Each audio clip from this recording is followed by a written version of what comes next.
Hi, இன்னைக்கு நம்ம ஒரு ஆர்டர் எடுத்திருக்கோம். ஸோ அதை எப்படி டிசைன் பண்ணலான்றதை பார்க்கலாம் வாங்க. இந்த பிங்க் பீட்ஸ், அதுக்கப்புறமா பார்த்தீங்கன்னா அது கூட வந்து இந்த குட்டி லாக்கெட் வச்சுட்டு ஒரு டிசைன் பண்ண சொல்லியிருக்காங்க. ஸோ அது ஒன்று பண்ண போகிறோம். அப்புறம் பார்த்தீங்கன்னா இந்த பிளாக் பீட்ஸில் ஒரு 2 லேயர் தான், ஷார்ட்டாக தான் கேட்டிருக்காங்க. ஸோ அதனால் 2 லேயர் மட்டும் போதும்ன்ட்டு இந்த ஒயிட் ஸ்டோன்ஸ் வச்சு இந்த பிளாக் பீட்ஸில் நம்ம ரெடி பண்ண போகிறோம்.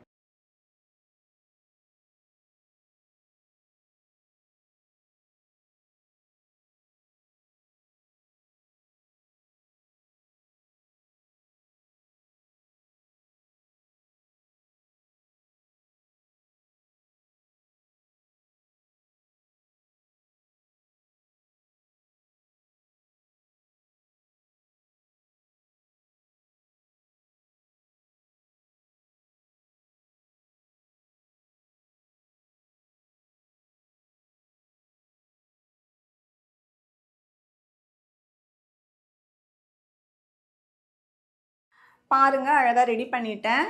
ரொம்ப அழகாக வந்திருக்கு. கஸ்டமர் கேட்ட இந்த பேட்டர்னில் நம்ம செஞ்சு கொடுத்துட்டோம். அதுக்கப்புறம் பார்த்திங்கன்னா அவங்க இந்த மாதிரி டிசைனில் தான் இதுவுமே கேட்டிருந்தாங்க. இதுவுமே அழகாக செஞ்சு கொடுத்துட்டோம். இதே மாதிரி உங்களுக்கும் வந்து டிசைன்ஸ் நிறைய பண்ணணும் அப்படின்னா நீங்கள் ஷாப்புக்கு வந்து ரெடி பண்ணிக்கோங்க. தேங்க்யூ.